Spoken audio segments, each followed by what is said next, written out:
Hello friends. पिछले video में हमने बात किया था इतिहास की समय रेखा के बारे में। आज हम लोग जानेंगे कि इतिहास के स्रोत क्या क्या हैं। ठीक, तो चलिए वीडियो को शुरू करते हैं। देखिए, इतिहास के स्रोत मतलब इतिहास के अपनी बातों को जानने के लिए क्या क्या स्रोत है, मतलब किस किस से जानकारी मिलता है। तो कोई स्थान, व्यक्ति, लेख अथवा वस्तु जिसके माध्यम से हम अतीत यानी जो बीती हुई बातें हैं, उन घटनाओं अथवा उन समय कालखंडों का अध्ययन कर पाते हैं या उनसे संबंधित जानकारी एकत्र कर पाते हैं, तो उसे ऐतिहासिक स्रोत कहा जाता है। जैसे आपको अगर पिछला बात जानना हो कि आपके दादा दादी के जमाने में क्या होता होता, आप लोग दादा दादी से पूछते हैं, नाना नानी से सब पूछते हैं। तो उसी तरह से हम लोग समझेंगे कि इतिहास जानने के स्रोत क्या क्या हैं। क्या आपने अपने माता पिता एवं परिवार की 3 पीढ़ियों की जानकारी एकत्र कर सकते हैं? अपने माता पिता, दादा दादी, नाना नानी, परदादा परदादी, परनाना परनानी की एक वंशावली बनाइए और उनके नामों का पता लगाइए, और यह भी कि वह जीवन यापन के लिए क्या करते थे एवं उनका जन्म कहाँ हुआ था। साथ ही आप उन स्रोतों को भी उल्लेख कीजिए जहां से आपने ये सूचनाएं प्राप्त की। तो चलिए एक तालिका देखते हैं। देखिए, आपको यहाँ पे एक तालिका भरना है। यहाँ पे अपने दादाजी का नाम लिखना है, यहाँ पे अपने दादी जी का। आपको बताना है कि दादाजी आपके क्या करते थे और दादी जी आपकी क्या करती थी। फिर दादाजी का जन्म कहाँ हुआ था इसमें लिखना है, और इसमें दादी जी का जन्म कहाँ हुआ था वो लिखना है। और सूचना के स्रोत मतलब आपने कैसे जाना कि आपके दादाजी का नाम ये है, वो क्या काम करते थे, कहाँ पे उनका जन्म हुआ था। उस तरह से दादी के बारे में आपने कैसे जाना, अपने मम्मी पापा से पूछ के या आपके दादा दीदी जिंदा हैं तो उनसे पूछ के, तो वो आपको भरना है। ठीक उसी तरह से यहाँ पे नाना नानी का नाम, उनका काम, उनका जन्म स्थान और आपने कैसे जाना, ये इसका स्रोत बताना है। ठीक है। फिर देखिए आपके नीचे देखिए, देखिए यहाँ पे आपके परदादा परदादी अगर जिंदा होंगे तो ठीक है, नहीं तो आप पता लगाइए कि उनका नाम क्या है, उनका जन्म कहाँ हुआ था, वो क्या काम करते थे और कैसे आपने जाना, दादा दादी से पूछ के या मम्मी पापा से पूछ के या किसी जगह पढ़ के। तो आपने जैसे भी जाना हो इस सूचना के स्रोत में आपको भरना है परनाना परनानी के बारे में। ठीक उस तरह दादा दादी, नाना नानी और परदादा परदादी के बारे में। ठीक है, तो ये तालिका आप भर लेंगे। अब देखिए, आपने अपने परिवार के अतीत के संबंध में जानकारियां कैसे प्राप्त की। इन जानकारियों को प्राप्त करने के लिए क्या आपने छायाचित्रों, डायरियों, पहचान पत्रों आदि का उपयोग किया, या आप केवल अपने माता पिता और संबंधियों की स्मृति पर निर्भर थे। तो देखिए, आप जब इस जानकारी को भरिएगा तो हो सकता है कि आपके अगर दादा दादी जिंदा हो तो उनसे पूछ के ये जानकारी भर सकते हैं, या फिर आपके दादा दादी ना हो तो अपने माता पिता से या किसी भी परिवार के अन्य सदस्य से पूछ के भर सकते हैं। और नहीं तो एक होता है ना फोटो एल्बम परिवार का, तो उसमें से भी देख के आप भर सकते हैं, या कहीं लिखा होगा कि आपके दादाजी ये थे वो थे। तो इस तरह से भी आप जानकारी प्राप्त कर सकते हैं। तो आपको ये खुद भरना है कि आपके सूचना का स्रोत क्या था, अपने परिवार के बारे में आपने कैसे जाना। ठीक है, चलिए आगे देखते हैं। क्या आपने कभी अपने घर अथवा आसपास पुराने सिक्कों, पुस्तकों, वस्त्रों, आभूषणों अथवा बर्तनों को देखा है? क्या आपने घर में आपने पुराना सिक्का को होगा, पुराना जमाने का, आपके दादा दादी के टाइम का या और भी पहले का टाइम का, या कपड़ा होगा पुराने जमाने का, या आभूषण होगा या बर्तन होगा, तो उसको देखे हैं? अगर देखें हैं तो इन वस्तुओं अथवा पुराने घरों एवं भवनों से हम किस प्रकार सूचनाएं प्राप्त कर सकते हैं। तो देखिए, आप जब पुराने किसी भवन को देखिएगा, तो अभी के घर को देखिए और पुराने जमाने के घर को देखिए, तो उसमें बहुत सारे डिफरेंसेस आपको मिलेगा, गेट बनने की स्टाइल में, उस घर के कमरे के स्टाइल में, है ना। उसी तरह से आपको पुराना चीज कोई सिक्का मिलेगा तो उस पे लिखा हुआ लिखावट आप पढ़ के पता लगा सकते हैं कि कुछ अलग रहेगा। तो बहुत सारा ऐसे चीजें हैं जो कपड़े पर भी, आभूषण भी, उसके डिजाइन में परिवर्तन मिलेगा, या जो पुस्तक मिलेगा आपको तो उसमें लिखा हुआ अलग भाषा में रहेगा। तो इस तरह से हम सूचनाएं प्राप्त कर सकते हैं।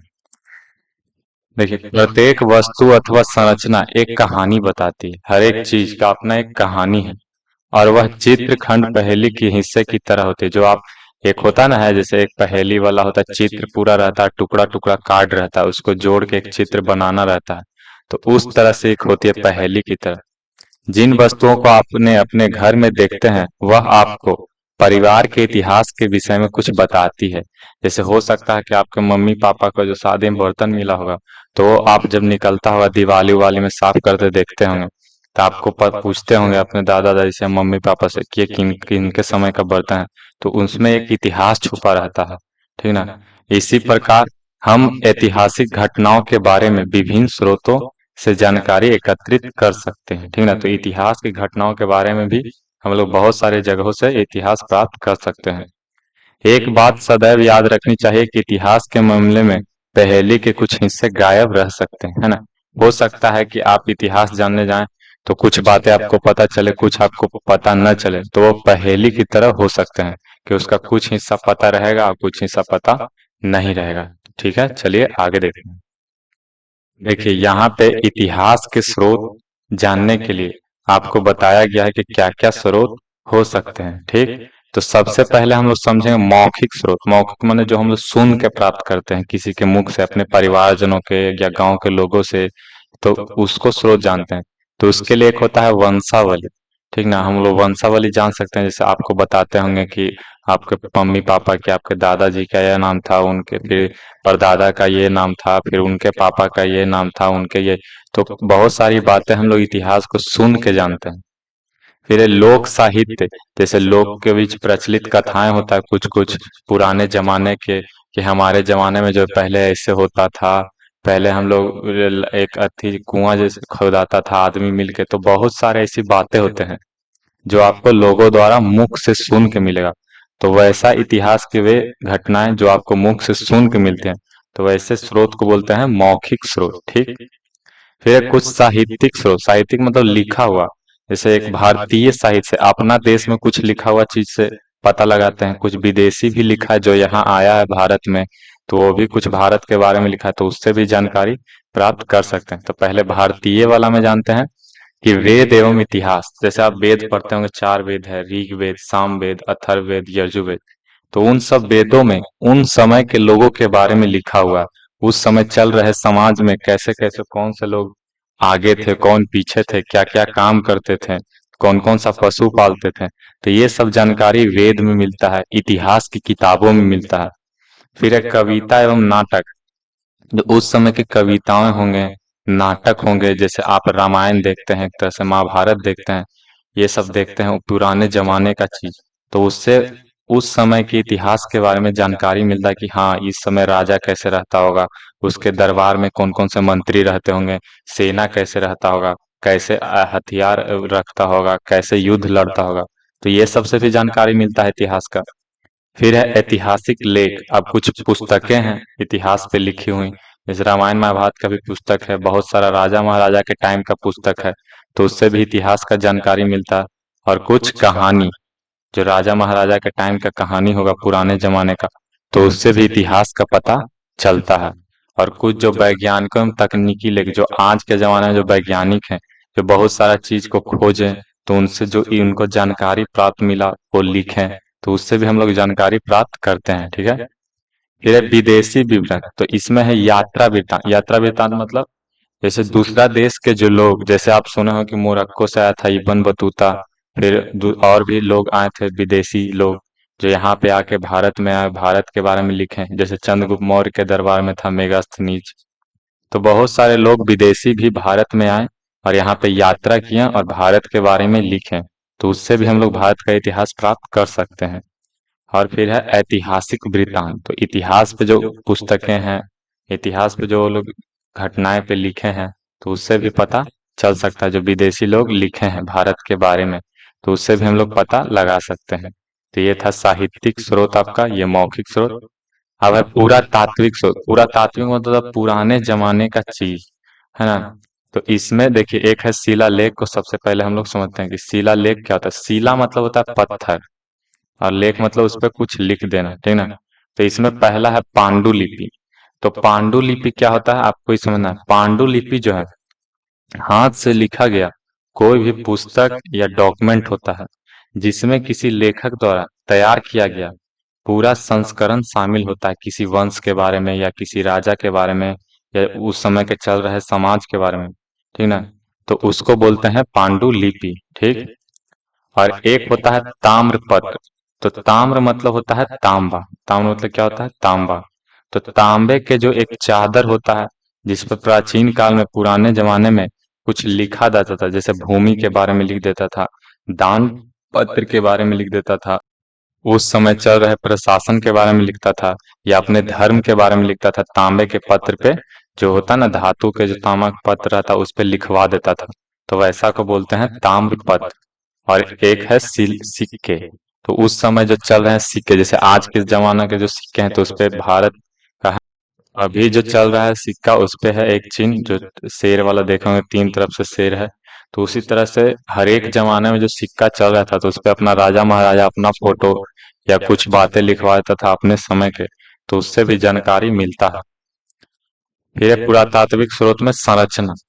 तो संरचना मतलब कोई स्ट्रक्चर, कोई बना हुआ चीज, जैसे स्मारक, जैसे ताजमहल बना हुआ है, जैसे लाल किला है, जैसे कुतुब मीनार है। तो ये सब चीजों से भी हमें इतिहास की जानकारी मिलता है कि इसको कौन बनवाया, उस समय क्या शैली था बनाने का, उसमें भी अंदर बहुत सारा चीज लिखा रहता है। तो उससे भी हम लोग जानकारी मिलता है इतिहास के। फिर है टीला। तो टीला मतलब होता है जैसे कुछ पत्थर उत्थर का ऊंचा पहाड़ या कुछ ऐसा बनवा दिया, या कुछ गुफा में लिखवा दिया, तो उससे भी जानकारी हम लोग मिलता है। ठीक है। फिर है उत्खनन द्वारा। तो उत्खनन मतलब होता है जो खन के निकलता है, खनन के बाद कोई चीज निकलता है। जैसे अगर खनन में मानव, पशु तथा पौधे के अवशेष मिलता है, तो उससे भी हम पता लगा सकते हैं उसका कार्बन डेटिंग करके कि कितना साल पुराना है, इस समय इसका शरीर कैसा था, क्या क्या इस पर्यावरण में उस समय चेंज था, क्या बदलाव आया था। तो उससे भी जानकारी मिल सकता है। फिर है उपकार, उपकरण तथा हथियार से। तो उपकरण जैसे कोई औजार मिल जाता है उस समय का, कुल्हाड़ी, हथौड़ा या कुदाल, ये सब चीज, या कोई तलवार या गदा, ये सब चीज जो उस समय का मिल जाता है, तो उससे भी हम लोग इतिहास का जानकारी प्राप्त कर सकते हैं। फिर है मूर्तियां एवं आभूषण भी मिला। तो सुनते हो कि मूर्ति निकला या आभूषण मिला, तो उससे भी जानकारी प्राप्त कर सकते हैं उस समय के इतिहास के बारे में। और है मृदभांड तथा खिलौने। तो मृदभांड मतलब होता है मिट्टी के बने बर्तन, ठीक ना। तो वह उससे जैसे सिंधु घाटी सभ्यता के बारे में आप सुने होंगे, तो सिंधु घाटी सभ्यता में बहुत सारे बर्तन मिले, उस समय के खिलौने मिले, तो उससे हम लोग उस समय का जानकारी प्राप्त करते हैं। फिर निवास स्थान एवं समाधान से। तो निवास स्थान जैसे पहले के लोग सुने हो कि गुफा में रहता था, तो उस पे गुफा के अंदर दीवार पे लिखता था कुछ कुछ चित्र, तो उनके निवास स्थान से भी जानकारी मिलता है। और समाधान मतलब जहाँ उसको दफनाया जाता था, जिसको कब्रगाह कहते हैं। तो ये सब चीज जो उत्खनन करके निकला खन के, तो उससे हम उस समय के इतिहास के बारे में जानकारी प्राप्त करते हैं। ठीक है। फिर लास्ट है कलात्मक स्रोत। कला, कला वाला चीज, जैसे चित्रकला।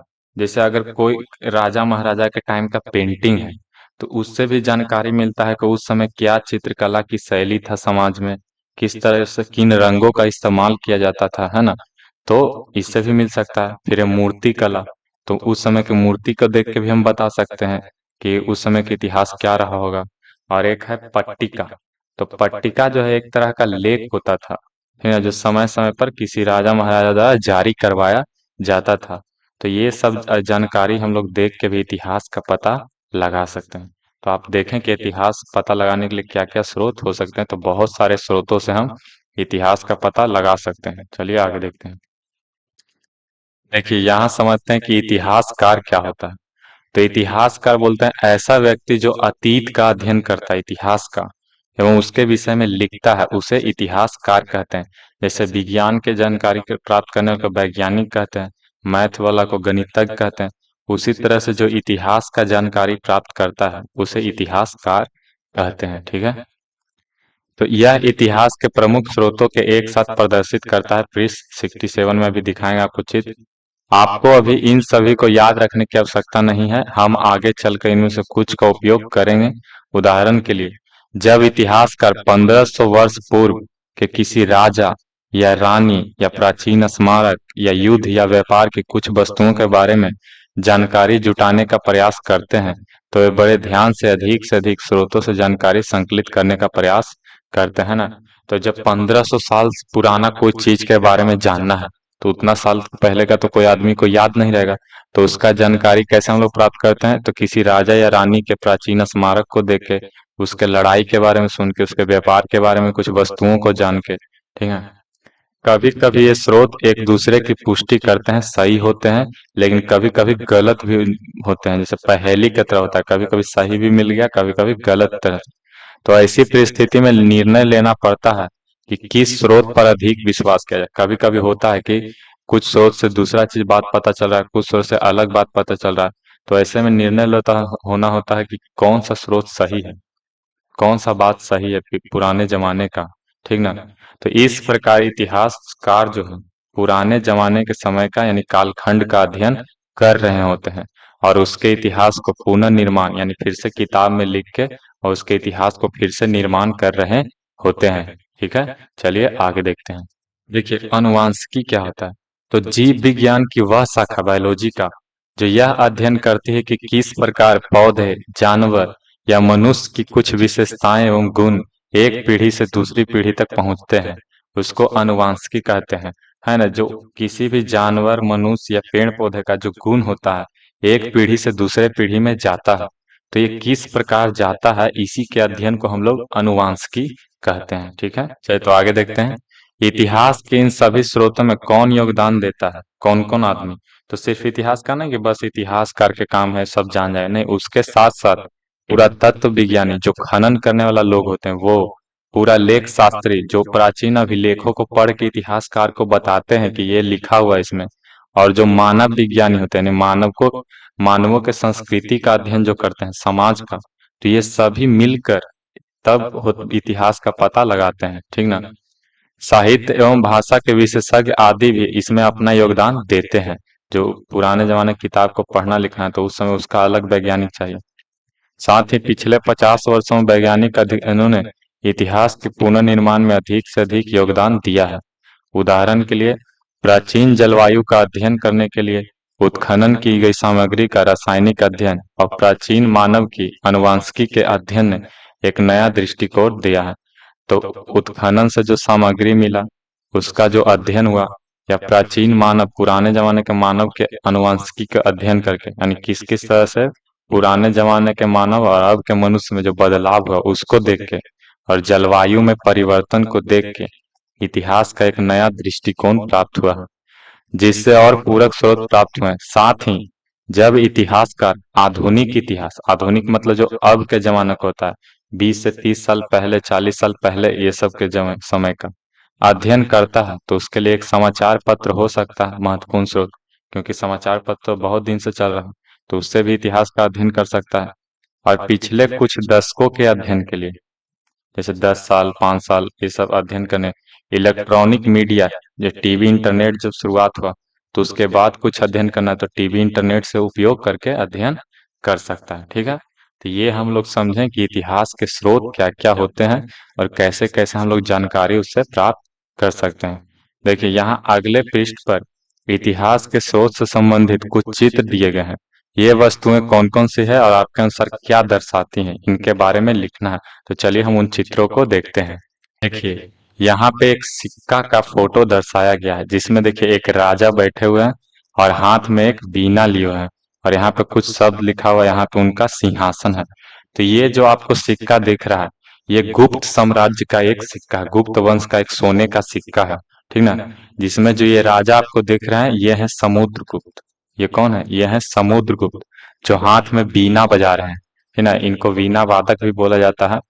और यह सिक्का जो है चौथी शताब्दी का, चौथी शताब्दी मतलब आपको बताए थे कि जो शताब्दी आगे से बोलते हैं, यानी ये 300 कुछ ईस्वी का होगा। तो जब आपको समय रेखा के बारे में बता रहे थे तो उसमें आपको बताए थे कि जो शताब्दी हम लोग बताते हैं सदी, तो आगे वाले से बताते हैं। जैसे अगर अभी 2025 चल रहा है तो अभी 100 आएगा, तो अभी इसको 21वीं शताब्दी बोलेंगे। ठीक ना। तो ये जो फोटो है आपका समुद्रगुप्त का वीणा बजाते हुए चौथी शताब्दी का है। और इसमें जो है वीणा जो है एक प्राचीन वाद्य है, तार वाद्य, जिसमें वीणा आप देखे होंगे जो सरस्वती माता के हाथ में होता है तार वाला, तो वो जो भारतीय लोकाचार का प्रतीक है, और ये अक्सर विद्या की देवी सरस्वती माता के हाथ में होता है। ठीक ना। देखिए यहाँ पे जो चित्र है ये वाला, ये जो चित्र है इसमें वीर गल्लू का चित्र है। ठीक ना, इस चित्र का नाम है वीर गल्लू। ठीक, जिसमें एक नायक पत्थर के नाम से भी इसको जाना जाता है। तो इस पत्थर जो है, इस चित्र को है नायक पत्थर के नाम से। यहाँ पर आप देखेंगे तो इसमें देखिए लड़ाई कर रहा है यहाँ पे, है ना। और इसमें ये सब लड़ाई, राजा, एक राजा यहाँ पे दिख रहा है चारों तरफ है, और यहाँ पे देखिए लड़ाई है, हो रहा है। तो यह जो स्मारक पत्थर है प्राय युद्ध में किसी नायक की सम्मानजनक मृत्यु की स्मृति में बनाया जाता था। जैसे कोई योद्धा लड़ाई में मर गया तो उसके स्मृति में, उसकी याद में इस पत्थर पर ऐसे इस चित्र को बनवाया जाता था। ठीक। और भारत में इसका जो निर्माण है 6ठी शताब्दी पूर्व से 18वीं शताब्दी के बीच में किया गया था। यानी 500 कुछ से लेके 1700 कुछ के बीच में इस काल में इस चित्र का निर्माण किया गया था। ठीक। वे उन व्यक्तियों को सम्मानित करने के लिए जिन्होंने राजाओं, उनके गांवों या उनके जानवरों या उनकी महिलाओं की रक्षा के लिए अपना जान दे दिया, वैसे योद्धा के लिए ये सब बनाया जाता था। ठीक है, चलिए आगे देखते हैं। देखिए ये चित्र से आप लोग परिचित होंगे क्योंकि सिक्का पर इस चित्र को देखेंगे। ये अशोक स्तंभ से लिया गया चित्र है, ठीक ना। तो इस चित्र में जो है अशोक स्तंभ को दिखाया गया है जो कि सारनाथ में बना है। तो ये जो अशोक स्तंभ कहाँ है? सारनाथ में। ठीक। इसमें जो है पॉलिश किया हुआ चूना बलुआ पत्थर का से एक बनाया गया है इस स्तंभ को। और जहाँ बुद्ध ने अपना पहला उपदेश, तो भगवान बुद्ध के बारे में आप सुनेंगे तो सारनाथ में ही अपना भगवान बुद्ध पहला उपदेश दिए थे। ठीक है। और इस चित्र को 1950 में भारत ने राष्ट्रीय प्रतीक के रूप में अपनाया था। जो भारत का राष्ट्रीय चिन्ह है ना, तो इसको कब अपनाए थे? 1950 में। ठीक है। और यह जो है मौर्य काल के सबसे प्रारंभिक एवं सबसे विस्तृत नक्काशीदार पत्थर की मूर्तियों में से एक है, जो अशोक के शासन काल में अशोक ने इसको बनवाया था। ठीक है, तो आपको ये ध्यान में रखना है। ठीक है, तो आज हम लोग जाने इतिहास के स्रोत के बारे में कि कहाँ कहाँ से हम लोग जानकारी प्राप्त करते हैं और किस तरह से कौन कौन से वैज्ञानिक लोग इसको बताते हैं, क्या क्या चित्र ये सब है।